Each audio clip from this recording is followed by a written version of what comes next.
Lightning weekly podcast. Talking all things mediumship, spirit and paranormal. Awaken with Thunder and Lightning. Reignite the light in your soul.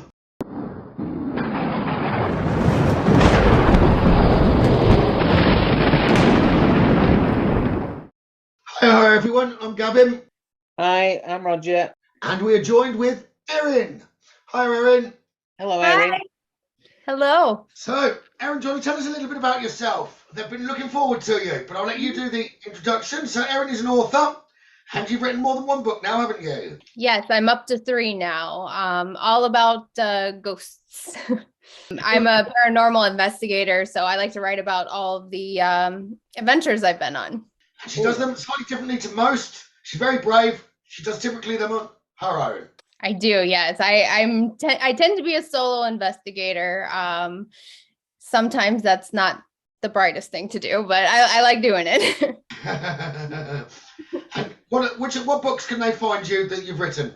Hauntings Around America, volumes 1 and 2, and then A Haunting Diary, Investigations with a Ghost Hunter. I'm hoping there's going to be one coming to do with the UK. Yes, I'm hoping to get that one done. I'm planning to get over to the UK at the end of the year, get some experience, and then get that book finished. If anyone is interested in your book, where can they find it, Erin? And it's Egnatz, is that right? Egnatz, yep. Good, I pronounced it right. That's good. Most people don't. That's really good. Amazon has my books, and on my website, hauntingsaroundamerica.com. Which I would have a look at. The website's very good, and I do have a look at whatever you've written and where you're going. But you did have a good picture yesterday where what definitely was a face in that building. You got about 3 or 4 of them, actually, but I haven't got around to sending you the other in the windows. Really? Yeah. It was a day investigation, and I haven't went through all the footage yet, just that picture, honestly. I have not had that kind of activity in years. It was quite the experience. I'm quite lucky. Touch wood, so wherever I've been, there's been activity, including the beach. Oh. It seems to find me. I guess so. Yeah, that's I've heard of a lot of beaches being haunted and whatnot, but I want to go to a haunted beach. So if I ever get over to the UK, you need to take me over there and check one out. There are a lot of places in the UK, which I'll help you find some of them, and wherever you're interested. I know you'll be interested in some castles, etc., because they're older, but we've got some unusual places here that are full of items and things as well. So I know Roger came to one with me, didn't you, Roger? Up in Rotherham. That was interesting. Yeah. Yeah. I've got Neil from the Haunted Antique Paranormal Research Centre coming on as a guest next month for us. And his place, I'd say, is probably one of the best in the UK, if not in the world. There's thousands of spirits. Oh my gosh. Wow. That sounds like my kind of place. First thing I'd like to just ask is, what's your website again, Erin, please? www.hauntingsaroundamerica.com. Thank you. Just to show you something briefly, Erin, this is from Neil's place at the Haunted Antique Paranormal Research Centre. Oh my gosh. Wow. That's a little bit creepy. Yeah. What got you interested, Erin? Right. What got you interested, Erin, in paranormal research and investigation? It started a long time ago when I was a kid. I was a huge fan of Ghostbusters as a child, and I lived right next door to a cemetery.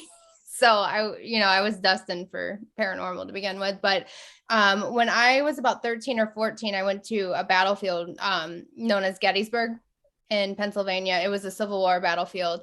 And I had my first real paranormal experience when I saw a bunch of ghostly soldiers just in formation walking across the field. And I thought they were reenactors because they looked so real. But they got about halfway across and then they just vanished. It was just the craziest thing I've ever seen. From there, I was hooked. I went back home. I started doing research, what did I see? And a couple years later, I went to, I had a history teacher who was obsessed with the paranormal. He was he was involved in the local paranormal group, and he tied history and ghosts together, and he kind of got me into the actual investigations. And from there, that was 20 years ago, but I'm still hooked. Excellent. Wow, that is fantastic. In the UK, we generally think of ghosts as being non-intelligent, like a reenactment of energy, which could have been like the soldiers that you'd seen, and then spirits are more that have got the intellect. Is that the same in America? Yes, I believe so. I believe, like you were just saying, the ones that I saw were more of like an imprint in time type ghost or residual or whatever you want to call it. The ones that, as they say, they call them intelligent spirits or whatever, they're the ones that are going to interact with you, give you the voices or move things around. There's definitely two different kinds of hauntings, I would say. Yeah. I know on our first episode we did on here for Thunder and Lightning, we did try to get spirit to communicate with us live while we were recording it. And we did get them to say, "Hello, Roger," as an EVP. Wow. Yeah. Which was Cool. brilliant. Yeah, it was. I was just telling Gavin one of the earlier experiences I had doing a spirit investigation. Sat down in the cellar in the dark with like a radio, just flicking it in the static. And I just heard, "Oh, hello, Roger. Roger's here." That's cool. Yeah, it is. It is. It's like the spirit box, almost how that works. Very, very similar. It just goes through the waveband on a radio, so it's manually operated, just going backwards and forwards, and it'll just pick up words. And it just picked up my name. That's impressive. I think that I do a lot manually. It's just an old manual radio, and with the twiddly knob, you just go backwards, forwards, and you can get spirit talking to you through that way. So it's not fixed because you're the one that's in control of it, and you can just lock it into one static noise, keep moving it sort of side to side, so that there's nothing on that frequency, and they will change the static as well on that. It's amazing to see. They do that fairly frequently. Most places I go, we can get some sort of speech or just recording with the iPhone and just holding it up and asking questions and then playing it back and capture it on there. That's a good idea, because I don't necessarily like the spirit box because you can't really control it as much, but if you could control it like you were saying, I would like that better. That's a good idea. I'm gonna have to try that. Yeah, no, there's another chap I'll try and actually get to an interview on here, but there's another one that does a spirit box. It's a very intelligent spirit box through Hope Paranormal, if you've heard of them. Yeah. He's developed a spirit box, which I've got hundreds of questions to do with spirit box, how they actually create them. Yes. Yeah, I'm intrigued by it as well, as to how they're created. Could you tell us about some of your experiences in your paranormal research? Any stand out for you? What was your most favourable or memorable, and what was your best, what was your worst? My worst was at a jail near my house. It's a famous jail known for having mobsters there, like Al Capone's men, and a man named John Dillinger, who was really famous in the 30s for being, public enemy number one. He's not really haunting the place, but some of the other spirits are. When I was there, it was just me, and I drug my mom with me. I was like, you know what? You've always wanted to come check this out. Why don't you come with me and we'll see how this goes? I don't know if she'll ever go with me again after this experience, but we sat down. We were kind of just talking, I was trying to kind of get her calm and into it. And it helped that this was a place where they filmed the movie Public Enemies with Johnny Depp. So I was like, you know what? Johnny Depp's out here. It'll be fine. So we're sitting there, and this thing that I thought was a bat started circling us. It started, like the size of a bat. It looked black. So I was like, okay, it's just a bat. It's fine. But when it made another round, it was bigger. And then the next round, it was even bigger. And it just kept getting bigger. And I was like, okay, you know what? We need to go downstairs. Let's walk outside. As we were walking down the stairs, her face completely changed. She went from like kind of panic to just bland. And I look back and I'm like, what's going on? She's like, I think we need to go back upstairs. And her voice was completely different. I was like, no, we're not going back upstairs. What are you doing? And she started walking up the stairs, not even paying attention to me. And I was just like banging on things like, come on, we got to go. We got to go. I could not get her attention. And her eyes were almost like devoid of emotion or anything. And it took me grabbing her, pulling her outside before she came back to herself. And I was like, you're not going back in there. We're not going back in there. We're done. So we cut it short, but just, that was the first time I've ever seen anything overtake a person, and it really creeped me out. So that was by far the worst. Has your mum been all right since? She's been fine since. Yeah, it's been almost 2 years now, but she doesn't remember that experience. She remembers the thing circling us, but she doesn't remember anything on the stairs or anything until we got out. Yeah. What paranormal equipment did you take with you on that event? I had my K2, my iPhone, because I use my iPhone more than I use all the expensive equipment that I carry along with me. I don't know why. It seems to work better. But I didn't have anything on at the time because I was kind of just trying to get her into it before we really got into the investigation. But honestly, it was one of the craziest experiences. And it took me 2 years to even get back into this building because it was just so overwhelming. That's somewhere I want to go to. Yeah, you probably enjoy it. You've been back since then? Yes, I went back last month for the first time. I held an event there. I've gotten to where I'm doing events now where I bring people in, they can buy tickets and they can come investigate. And it wasn't bad. You know, we had doors opening on their own, and I have one spirit that loves to talk to me every time I'm here, and every time I'm there, and it turns out he was known as the Dunes Killer. He was a serial killer. And he loves me because I remind him of one of his victims. So that's a little creepy, but he's never tried to interact or try to hurt in any way. So whatever. But other than that, there wasn't any kind of negativity like my mom and I experienced. So what's your best location you've been to? Well, besides the one that I just did the other day, I still have to go through all the evidence on that one. That one was pretty cool. I was only there 2.5 hours and I caught just a whole bunch of things, but I would say Gettysburg. I routinely go back there. It was where it all started, and there's always something going on. The whole town is just completely swamped with spirits. And, I've caught regimental drums from that time period. I've heard cannon fire. I've seen spirits. I stayed in a bed and breakfast that was a field hospital during the war. I've had my cameras thrown, all kinds of things. It's such an active location. What was your most disappointing location that was meant to be really good? There's a couple of those.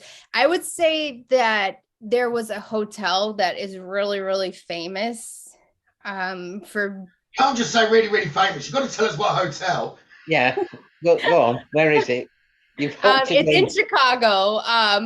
I'm going to be careful so they don't get mad at me. But it's in Chicago. It's a really famous hotel. It was tied to the mobsters back in the Prohibition era.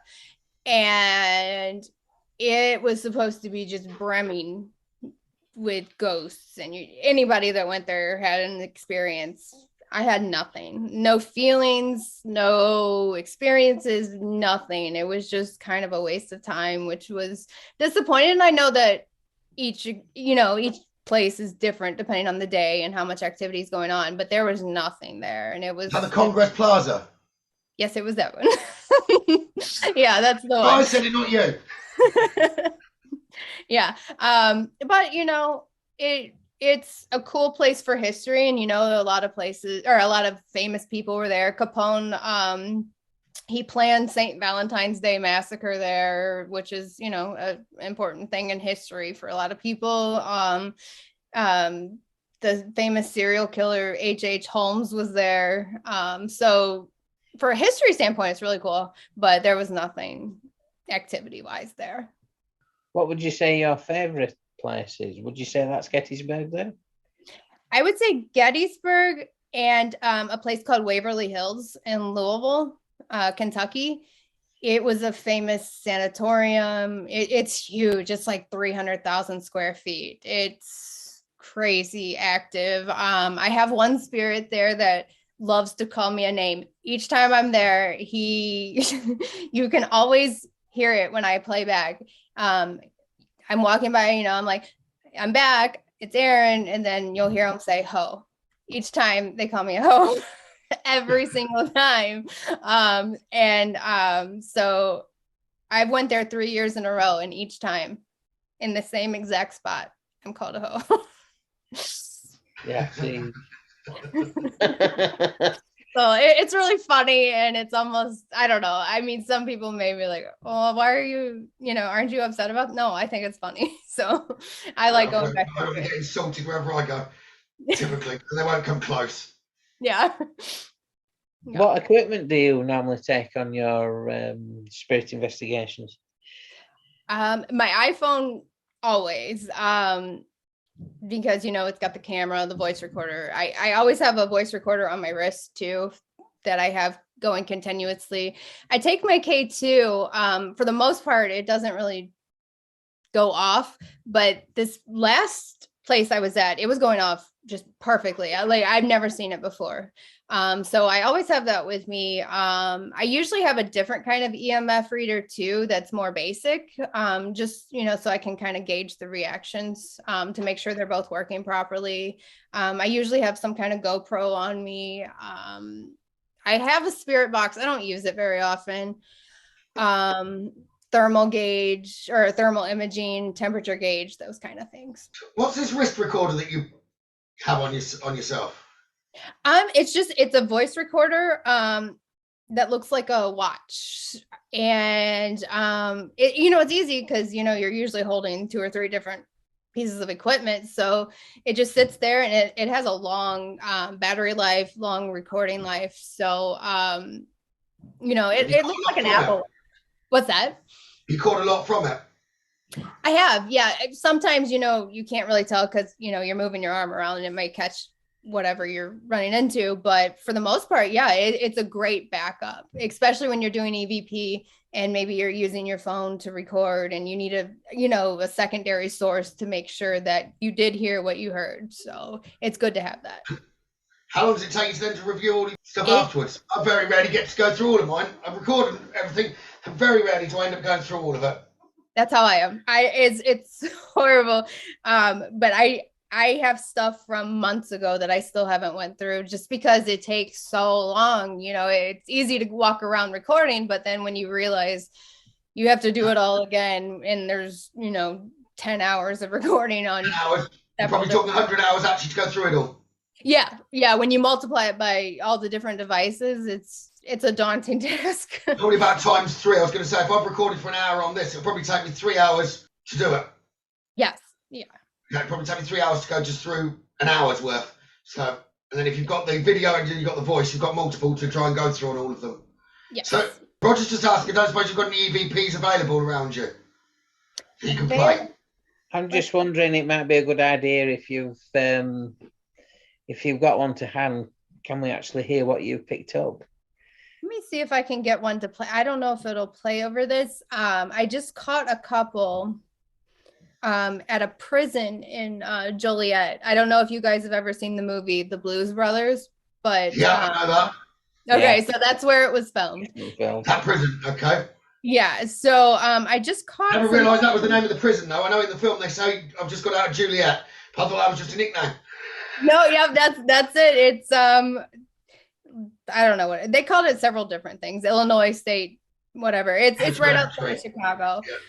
Yeah. Let me see if I can find it. I had a couple things. I have some from about a year ago at a train museum in Miami, but the things that the spirit says are so inappropriate that maybe I should. I'm fine for that. Okay, if you're fine with it, those are better because they are. Oh, yeah, if you think those are better, let's give it a whirl. Okay, so these were taken at a train museum in Miami. It was used during World War II as a staging area by the Navy before they headed over your guys' way. The spirit there was just mad. he was just mad from beginning to end. He wanted us out of there, and he let us know very quickly that he wanted us out of there. Kind of sounded like that.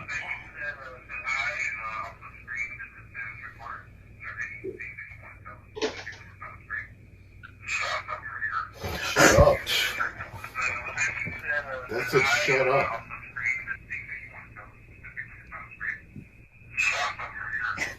I just heard shut up.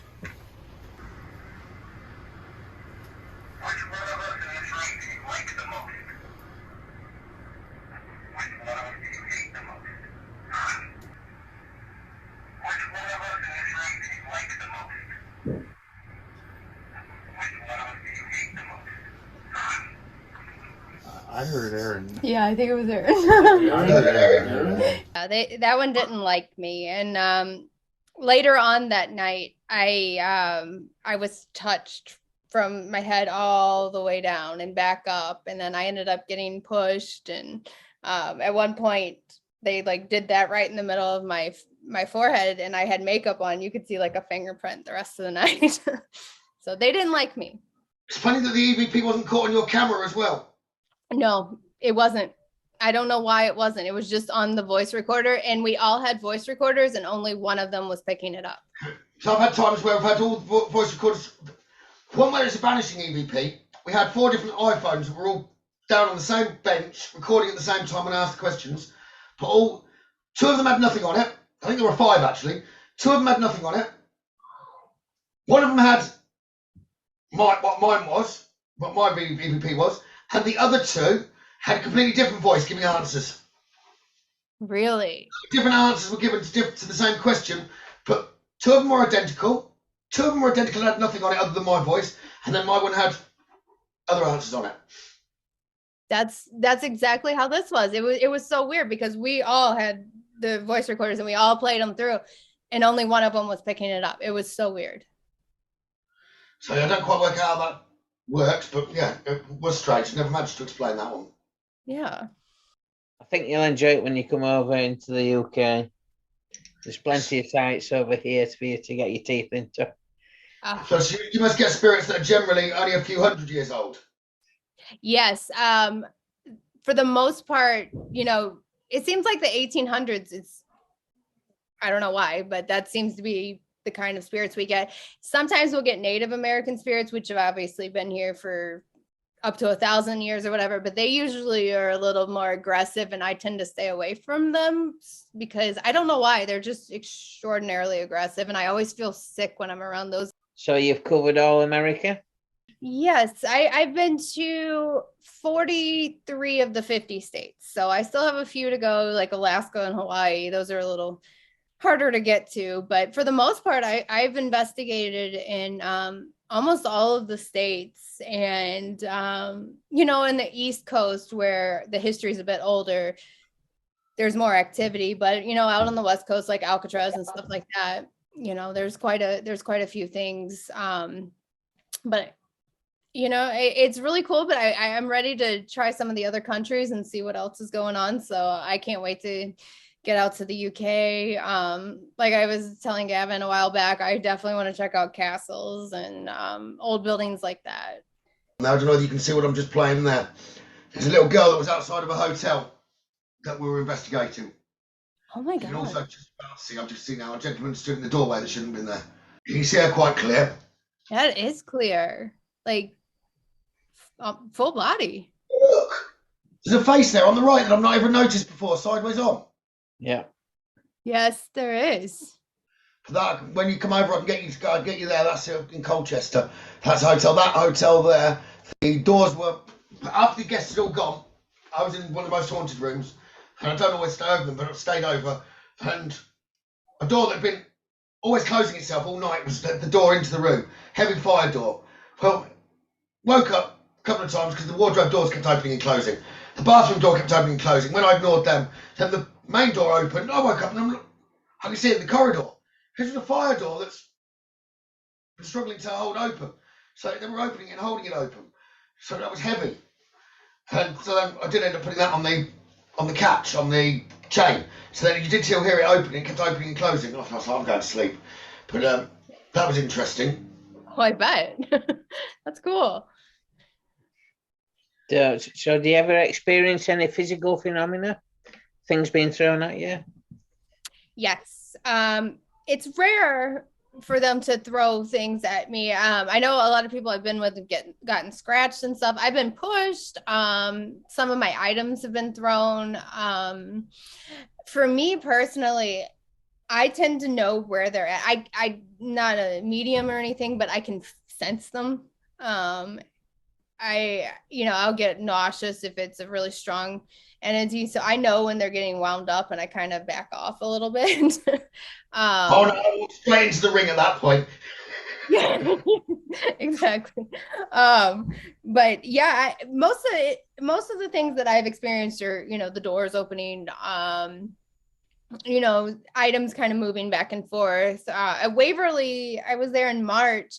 I had a child spirit who wanted to play ball. And so I kind of kicked the ball, and you can see on the video, my kick, and then it stops. And then all of a sudden it's like the ball takes off on its own, kicks it all the way across the room. That was really cool.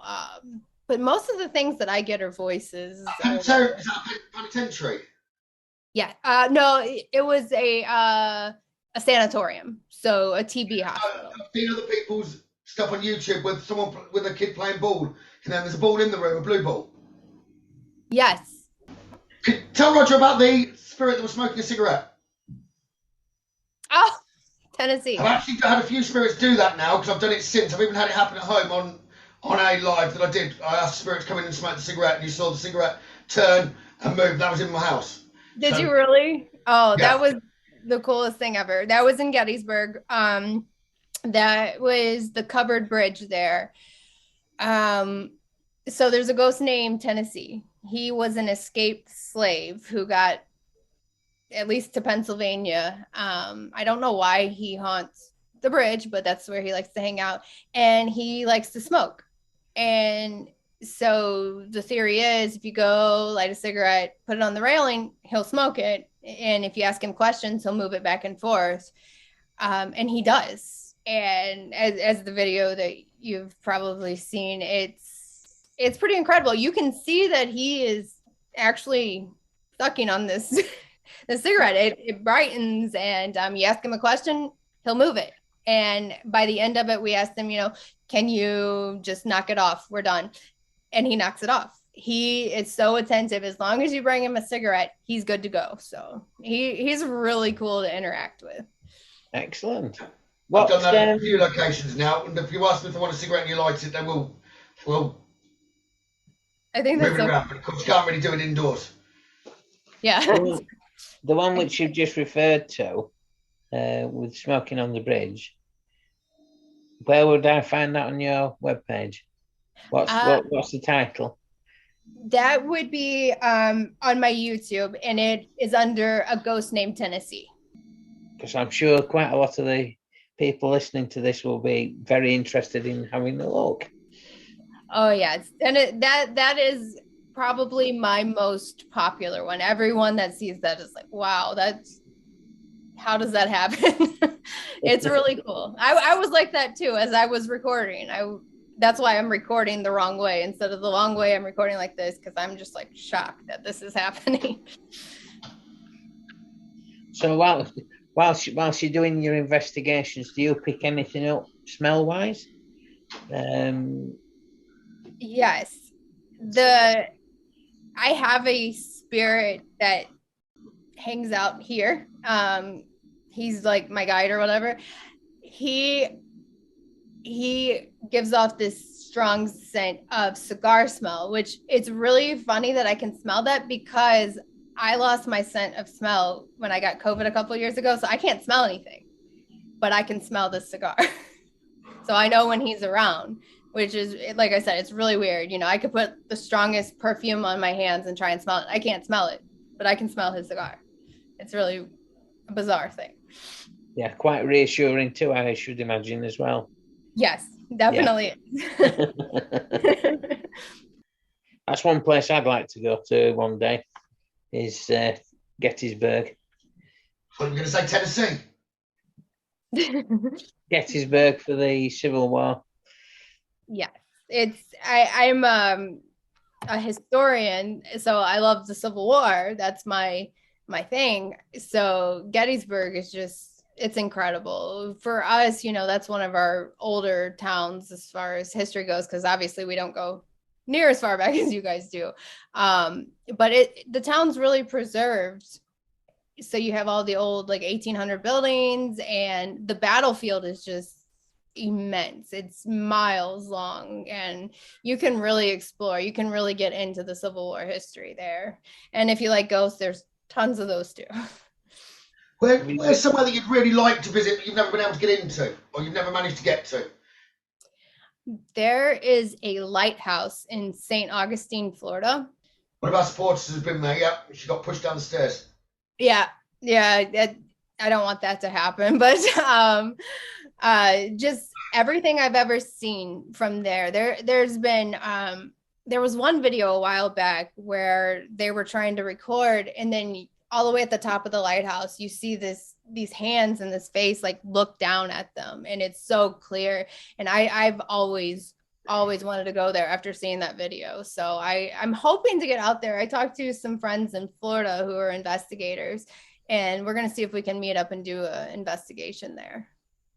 Anywhere else in the US that you'd like to visit that you have not been able to yet? Or anywhere you can't, you'd love to, but you know you can't get into? There's quite a few of those. I've visited the Alamo as a tourist, but I've never been able to investigate there. They're very, very weird about it. You can't even record inside there, even just visiting. Okay, so back in like 1836 or whatever, Texas wasn't a part of the US yet, but they were fighting Mexico for their own independence or whatever. And I don't know if you've ever heard of a man named Davy Crockett. Yeah. He was at the Alamo with people like Sam Houston and whatnot. And basically the Alamo is this thick, I think it was supposed to be a church or something, very thick walls. The battle went to the Alamo, and the Americans or Texans or whatever, they barricaded themselves inside. None of them made it out. They all died. Davy Crockett, all of them died there in a brutal, brutal battle. And to this day, you know, people say it's really, really haunted. And, you know, it's got that thick stone building. And, you know, there's the saying that stone somehow helps create residual hauntings, you know, so I really want to check it out and see. But it was a very violent attack, and like I said, all of the Texans died in that. Why can you not film in there, even as a tourist? I don't know, and it was all I could do not to do it. I don't know if it's some kind of archaeological thing. That wasn't recorded. Yeah, I don't know. It's so weird to me. I have the outside recorded, but just not the inside. You have to, you know, they're watching you like a hawk as you're walking around. And it's a small place because, I mean, 1836. So I don't know. I don't know why you can't record there. It may be some kind of archaeological thing, or it may just be because they sell tickets to get in. And if you want to see what it's like, then you're going to have to come and see it for yourself. That kind of thing. I don't know. I wonder whether it's because every recording gets some bloody EVPs on it. Yes, and that's what I was hoping I could do, but no, that didn't work out. So I would love to investigate there, but as what of right about now, if you're interested in coming to the UK? Where is it that you really wanted to go in the UK? I want to go to Westminster Abbey, and I want to go to the Tower of London.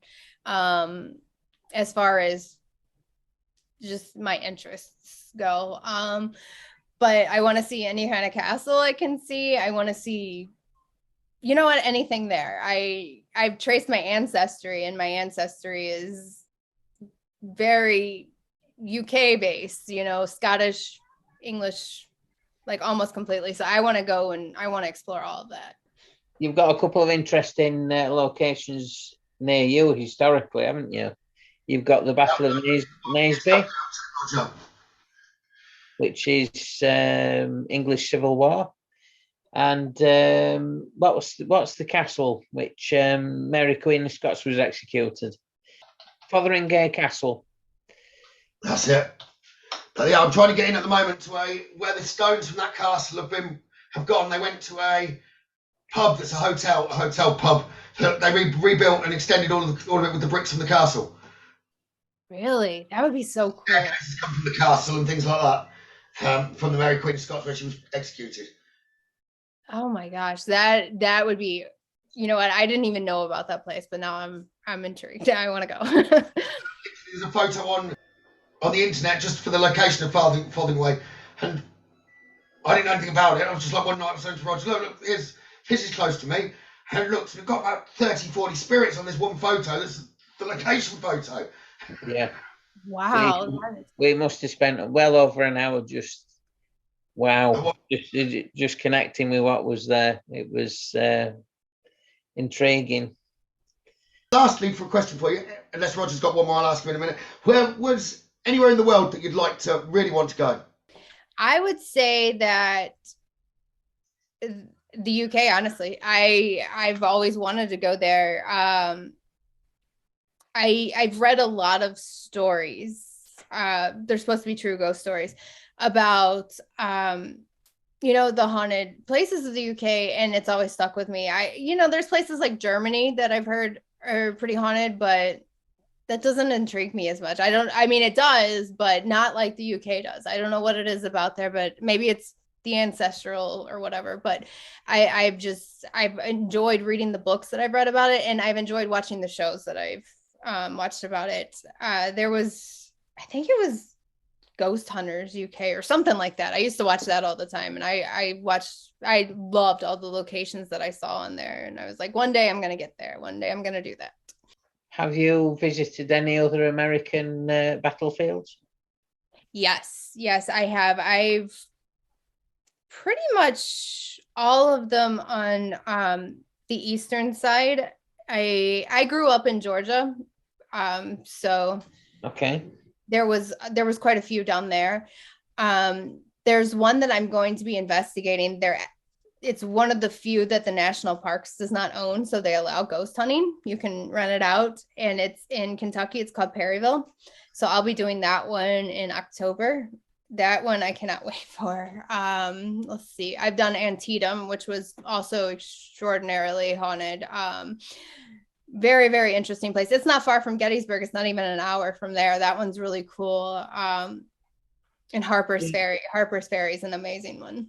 Isn't Antietam supposed to be the bloodiest single day in the Civil War? Yes. American Civil War, yeah. Yes, it was a very, very violent battle. It wasn't even a day long, but yeah, it's considered the single bloodiest day of battle. There's one spot that I went to, I think they call it Bloody Lane, and you can feel the activity there. You can feel the sadness there. It's almost overwhelming if you have any kind of mediumship ability or whatever. What's that? I saw something flash across the screen, and I was thinking, the bloodiest most day since you said the bloodiest most day, it went across the screen. It did. That's where I twigged. I have lots of Civil War. It tends to set them off. So whilst we're talking to Erin, we've just seen phenomena on the video cameras. Very cool. That's so cool. Yeah, there are certain things especially when I talk about the Civil War, I have a huge collection, and I think that there's some spirits tied to it. And when I get started on one of my history lectures, things will start happening. When I have a bayonet from the Civil War, and when I first got it, we had so much activity. It was messing with my husband so bad. He couldn't sleep. He kept having dreams about this bayonet and who was holding it. And so I don't know what it is about these materials, but I want to do a Facebook Live with you to everyone see every single bit of your collection. Oh yeah. Well, you would probably get some activity. I don't know. I'm getting more activity than usual right now. I don't know what's going. I do know why. Oh, I'm interested to hear what you have to say. You usually You usually pick up on all of my. So I know you've only had with you about a month and a half, 2 months maximum. That makes sense. The last time I did the jail. And you've probably seen black shadows or your husband has at home. I may have, but my husband probably, definitely. They always mess with my husband. I said it's doing circles like you'd explained. Yeah. Yeah. So have you got items from both the Union and the Confederacy? Yes, mostly the Union. I do have a couple of things from the Confederacy, but mostly the Union. Where was the cannonball from? The cannonball, I'm not sure. I'm not sure whose side it was on, but it is outside now. It is. Outside now. Yeah. And that stopped the activity. It has. Yeah, the energy is a lot lighter in here since that. It's outside. You know what's weird is I went outside to look for it the other day and I couldn't find it. I don't know where it is. It's not where I left it. That's really weird. Because I have it in a old apothecary that I have in the garage, and it was locked. And I was the only one with the key, but I went out there and it's not there. So I don't know what's going on. Right then. We will leave you not with a message from one of my guides, but a message from Archangel Raphael. So Raphael and Maria. Maria herself speaks for herself. She's the Lady of Virtue and Truth. She will help any of you with both of those things. She works hand in hand with Raphael. I am here. I'm a healer. I'm a healer like a lot of you. I bring spiritual healing. I bring healing energy as a whole. By bringing spiritual healing, I'm working with those that heal, whether that be caregivers and any care workers, or those, more importantly, that work with the energy heal. You see, I raise the vibration, not just by the divine, to all of you, mankind. But more importantly, I raise and hold the vibration of Mother Earth.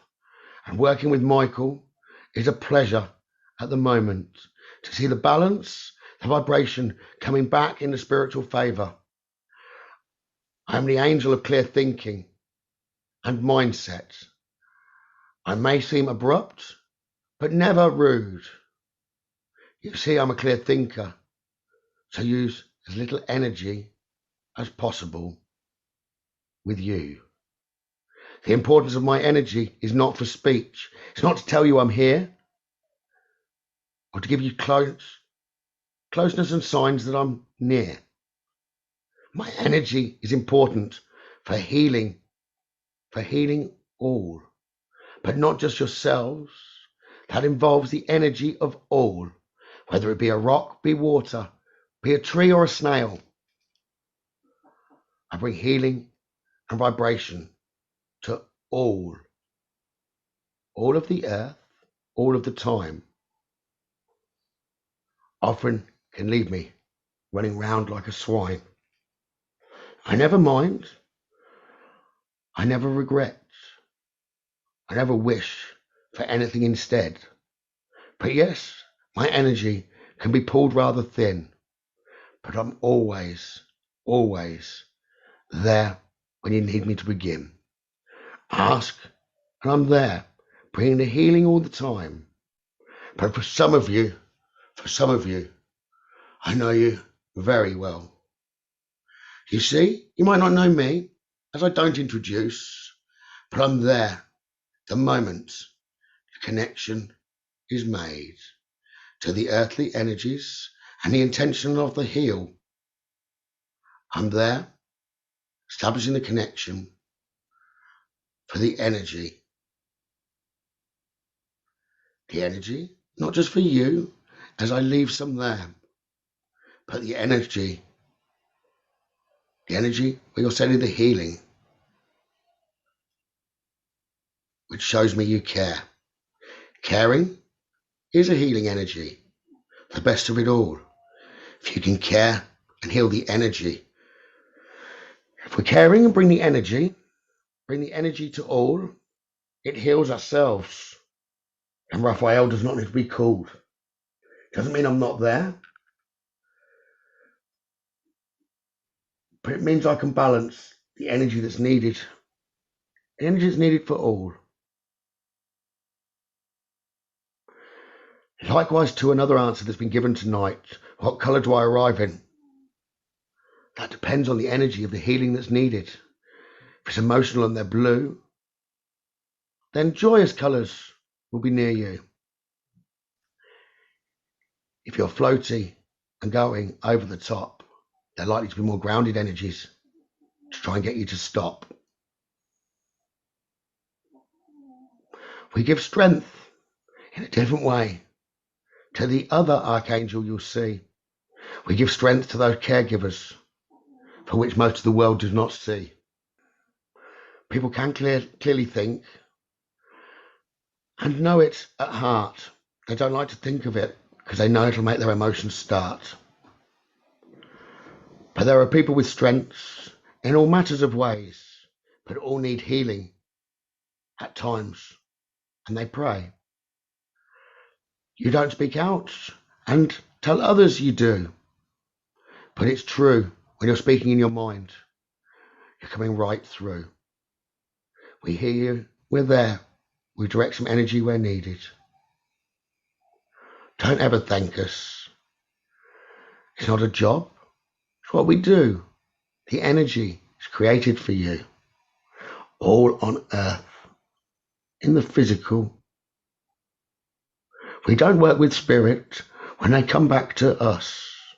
We're not there for that. We're there for you on earth. Now be true to yourselves and know when to call to gain our extra energy so that you can heal. Not for you, for your loved ones you see. Most call too late, then regret. Regret when it's too late. Whenever you think there's a problem ahead, try and fix it sooner. Don't leave it in your head. That's our message we want to bring to you all. Don't keep it in your mind. You need to let it out and call. Not just to us, but health professionals too. We're supporting them so they can help you. Then we're giving the healing help in more than one way. And then you can pray for the best day. Let there be more best days by speaking early.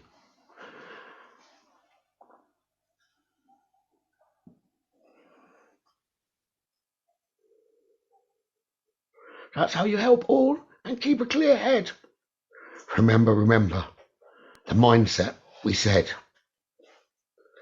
Never step back. And I'd say listen to that message strongly. Well, thank you. That was fascinating. Yeah. Thank you. Mhm. No, thank you. So this is Erin. And Erin, remind them where they can find you again.